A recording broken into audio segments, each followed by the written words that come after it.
السلام علیکم دوستوں اور ساتھیوں، آج کی ویڈیو میں ہم آپ کو سورج گرہن سے وابستہ توہمات کے متعلق آگاہی فراہم کریں گے۔ قدیم زمانے میں سورج گرہن سے ڈھیروں توہمات وابستہ تھے۔ اچانک اندھیرا چھا جانے سے لوگ سخت خوف زدہ ہو جاتے۔ کوئی کہتا کسی دیو نے سورج کو نگل لیا ہے، کوئی چلاتا کہ شیطانی طاقتیں اچھائی کی طاقت پر غالب آ گئی ہیں، کوئی روتا کہ ہمارے گناہوں کی وجہ سے خدا نے عذاب نازل کیا ہے۔ علاوہ ازیں سورج کو پوجنے والے افسوس کرتے کہ سورج دیوتا پر زوال آ گیا ہے۔ اس زوال کو ختم کرنے کے لیے وہ طرح طرح کی قربانیاں دیتے، بعض اوقات خود کو بھی ذبح کر ڈالتے۔ سورج گرہن کی حقیقت سے لاعلم لوگ سمجھتے تھے کہ سورج گرہن پر مختلف طرح سے اثر انداز ہوتا ہے۔ ان کا خیال تھا کہ سورج گرہن کے باعث حاملہ عورت کا بچہ مڑے ہوئے پاؤں کے ساتھ پیدا ہوتا ہے، سورج گرہن سے فصلیں تباہ ہوتی ہیں، یا یہ ڈھنڈورا پیٹا جاتا ہے کہ سورج گرہن کی وجہ سے خدا ناراض ہو گیا ہے۔ غرض یہ کہ قدیم زمانے میں سورج گرہن ایک پراسرار عمل تھا۔ قدیم زمانے کے لوگ قدرت کے سامنے نہایت بے بس اور لاچار تھے۔ کسی بھی طرح کا قدرتی واقعہ انہیں خوف زدہ کر دیتا۔ وہ بادل گرجنے، بجلی چمکنے، آندھیاں چلنے، آتش فشاں پڑنے سے بھی ڈر جاتے تھے۔ اس ڈر نے ان کے ذہن میں وہ باتیں اجاگر کی۔ پہلی بات یہ کہ وہ اس خوف سے چھٹکارے کا طریقہ سوچنے لگے۔ چونکہ وہ حقیقت کا سامنا کرنے سے ڈرتے تھے، لہٰذا خوف سے نجات کے لیے انہوں نے سورج گرہن اور دیگر قدرتی واقعات سے متعلق مختلف جھوٹی کہانیاں گھڑ لی، جنہیں دیو مالائی کہانیاں کہتے ہیں۔ جیسے انہوں نے فرض کر لیا کہ سورج گرہن خدا کی ناراضگی ہے یا شیطانی طاقتوں کا حملہ ہے، وغیرہ وغیرہ۔ ان کہانیوں کے پیش نظر وہ خوف سے چھٹکارے کے طریقے ڈھونڈتے۔ جو لوگ سورج گرہن کو خدا کا عذاب مانتے تھے، وہ خدا کے حضور گڑ گڑا کر اپنے گناہوں کی معافی طلب کرتے، جبکہ جو لوگ سورج گرہن کو شیطانی طاقتوں کا غلبہ کہتے تھے، وہ مختلف قربانیاں دے کر بلائیں ٹالنے کی کوشش کرتے۔ ایسا کرنے سے لوگوں کو نفسیاتی سکون میسر آتا اور ان کے خوف میں کمی واقع ہوتی۔ وہ مطمئن ہو جاتے کہ اب سورج گرہن ہمیں نقصان نہیں دے گا۔ یوں وہ خود ساختہ خوف کو خود ساختہ طریقوں سے ختم کر لیتے تھے۔ دوسری بات یہ ہے کہ سورج گرہن اور دیگر قدرتی آفات نے انسان میں تجسس پیدا کیا۔ قدیم انسان سوچنے سمجھنے کی صلاحیت رکھتا تھا، لہٰذا اس نے اپنی عقل کے مطابق قدرتوں کو سمجھنا شروع کیا۔ کیونکہ قدیم زمانے میں انسانی عقل، انسانی علم اور انسانی تجربہ کافی کم تھا، اس لیے قدیم انسان قدرتی واقعات کو نہایت اوٹ پٹانگ زاویے سے دیکھتے تھے۔ وہ اپنے مسائل کے لیے غیر سبب کو سبب ٹھہراتے تھے، یعنی حقیقت میں ان کے مسائل کی وجہ کچھ اور تھی، مگر وہ مختلف قدرتی واقعات کو اپنے مسائل کی وجہ سمجھنے لگے۔ جیسے حاملہ عورت کا بچہ جینیٹک یا دوسری وجوہات کی بنا پر معذور پیدا ہوتا ہے، لیکن طبی علم کی عدم موجودگی کی وجہ سے گھر والے یہ سمجھنے لگتے کہ چونکہ حاملہ عورت سورج گرہن کے دوران باہر نکلی تھی، اس لیے بچہ معذور پیدا ہوا۔ علاوہ ازیں وہ یہ سمجھتے تھے کہ سورج گرہن ہماری بدعمالیوں کی وجہ سے لگا ہے، حالانکہ سورج گرہن لگنے کی وجوہات دوسری تھی، یعنی کسی واقعے کی اصل وجوہات کو تلاش کرنے کے بجائے خود وجوہات گڑھ لیتے تھے۔ قدیم بابل عراق کا شہر کے لوگ ستاروں کو پوجنے والے تھے۔ وہ چاند، سورج سمیت 7 سیاروں کو خدا مانتے تھے۔ اس ستارہ پرست مذہب کے پنڈت اونچے میناروں پر چڑھ کر سورج، چاند اور سیاروں کا مشاہدہ کرتے تھے تاکہ اپنے خداؤں کے متعلق زیادہ سے زیادہ جان سکے۔ ان بلند میناروں کو زیگورات کہا جاتا تھا۔ سیاروں اور سورج کے بغور مشاہدے نے انہیں اس قابل بنا دیا کہ وہ سورج گرہن لگنے سے پہلے ہی اس کا دن اور وقت بتانے لگے۔ یوں وہ پنڈت بھولی عوام کو بے وقوف بنا کر فوائد حاصل کرتے۔ موجودہ دور میں سورج گرہن کا اتنی باریک بینی سے مشاہدہ کیا جا چکا ہے کہ ماضی اور مستقبل کے تمام گرہنوں کی درست تاریخیں بتا دی گئی ہیں۔ سورج گرہن کیوں ہوتا ہے، کیسے ہوتا ہے، کب ہوتا ہے، ان سب سوالوں کے جواب تلاش کر لیے گئے ہیں اور خلابات سے سورج گرہن کا براہ راست مشاہدہ کر چکے ہیں۔ اتنی شاندار ترقی کے باوجود سورج گرہن سے متعلق لوگوں کا خوف ختم نہیں ہوا۔ لوگ اب بھی سورج گرہن کو بدشگونی سمجھتے ہیں۔ ماضی میں سورج گرہن سے خوف کھاتے کھاتے دراصل یہ خوف ان کے رگ و پے میں بس چکا ہے۔ ایک دفعہ کوئی چیز انسان کی گھٹی میں ڈال دی جاتی ہے اور خاص طور پہ اگر وہ مذہب کا حصہ بن جاتی ہے تو وہ دیگر تمام مذاہب میں کسی نہ کسی صورت میں کچھ تبدیلی کے ساتھ موجود ہوتی ہے۔ جیسا کہ تمام مذاہب میں تسبیح کا تصور ہے، اسی طرح سے تمام مذاہب میں اگربتی، موم بتی اور خوشبو جات کا استعمال بھی کیا جاتا ہے۔ تمام مذاہب میں نظر نیاز کا سلسلہ مختلف ناموں سے کیا جاتا ہے۔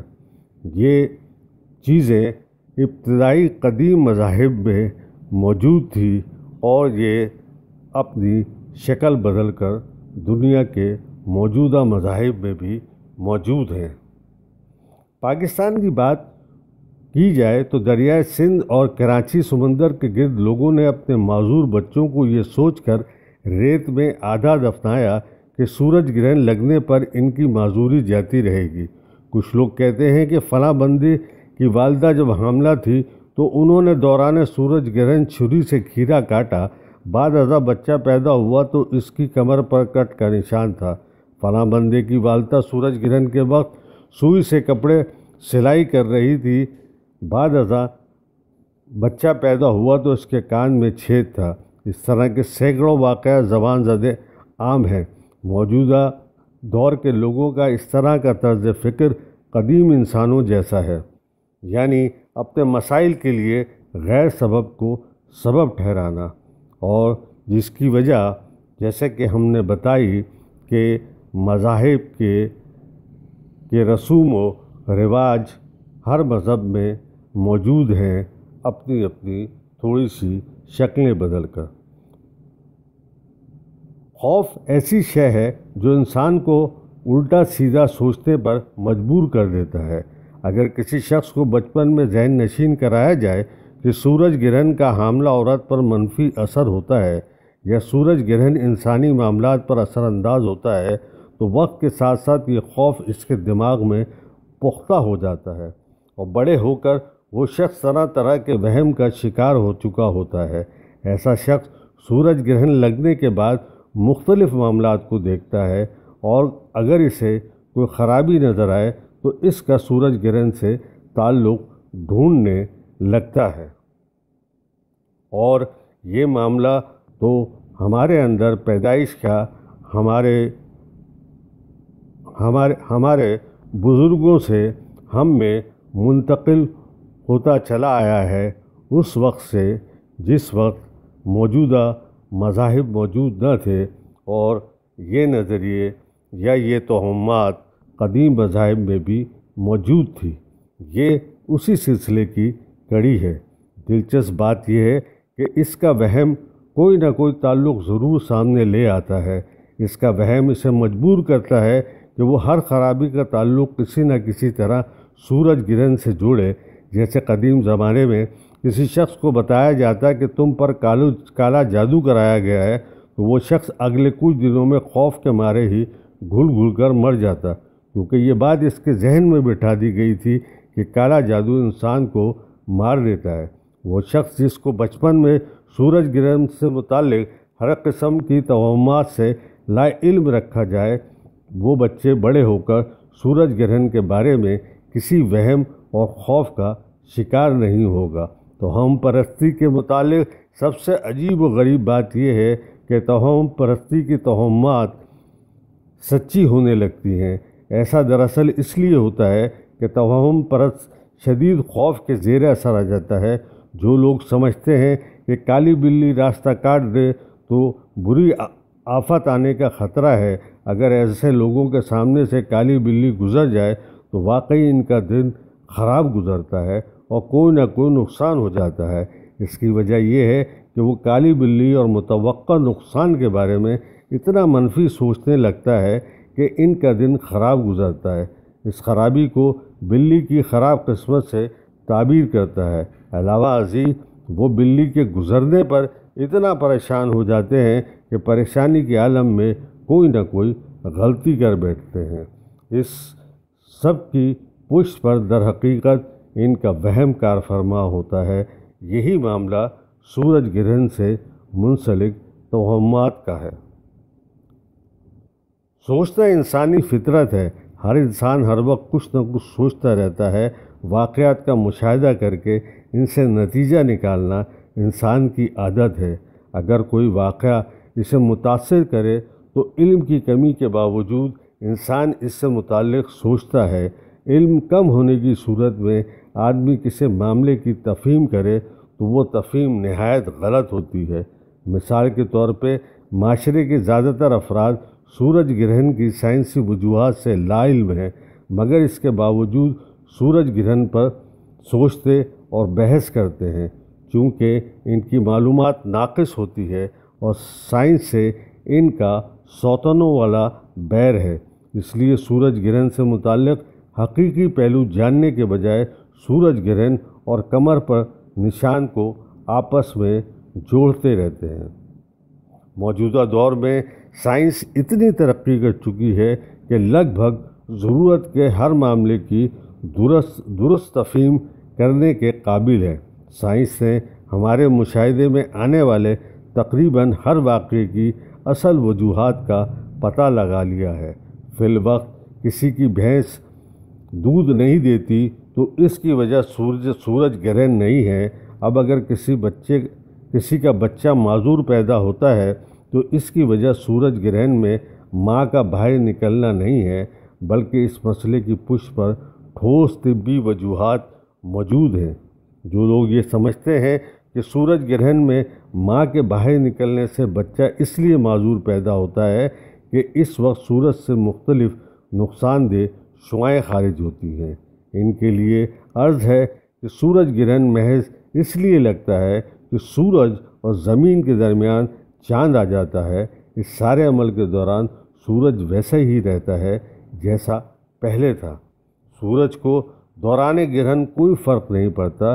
جو شعاعیں عام روٹین میں خارج ہوتی ہیں وہی شعاعیں گرہن کے موقع پر بھی خارج ہوتی ہیں۔ کسی نئی قسم کی شعاؤں کا اخراج نہیں ہوتا۔ در حقیقت سورج گرہن سے متعلق صرف وہی لوگ توہمات کا شکار ہیں جو سائنسی علم سے ناواقف ہونے کے ساتھ ساتھ سائنسی نقطہ نظر سے قدرتی واقعات کو نہیں پرکھتے ہیں۔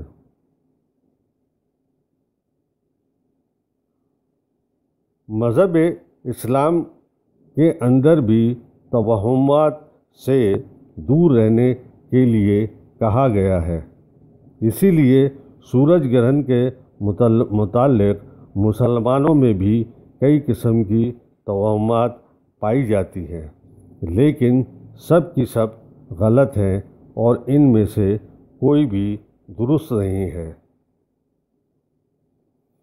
مسلمانوں میں سورج گرہن کے لیے سورج گرہن کے بعد ایک نماز پڑھی جاتی ہے جسے صلوات کسوف یا نماز خوف یا نماز آیات کہا جاتا ہے۔ آیات یا نشانات کے معنی میں آتا ہے۔ سورج گرہن کو قدیم و جدید سب مذاہب میں خدا کی نشانیوں میں سے ایک سمجھا جاتا ہے۔ بعض مذاہب اسے منحوس سمجھتے ہیں اور بعض کے نزدیک یہ خدا کے ناراض ہونے کی نشانی ہے۔ اسلام میں اس کی سائنسی حقیقت کو تسلیم کیا جاتا ہے، کیونکہ قرآن میں واضح طور پہ بتایا گیا ہے کہ سورج اور چاند خدا کے معین کردہ راستے پر چلتے ہیں اور گردش میں ہیں۔ دوستو، آپ سے درخواست ہے کہ ہمارے یوٹیوب چینل احساس انفو کو سبسکرائب کیجئے، شیئر کیجئے، کمنٹس کیجئے، لائک کیجئے اور ہماری ویڈیو دوسری لوگوں تک پہنچا کر آپ بھی آگاہی کی اس مہم میں شریک ہوں۔ شکریہ۔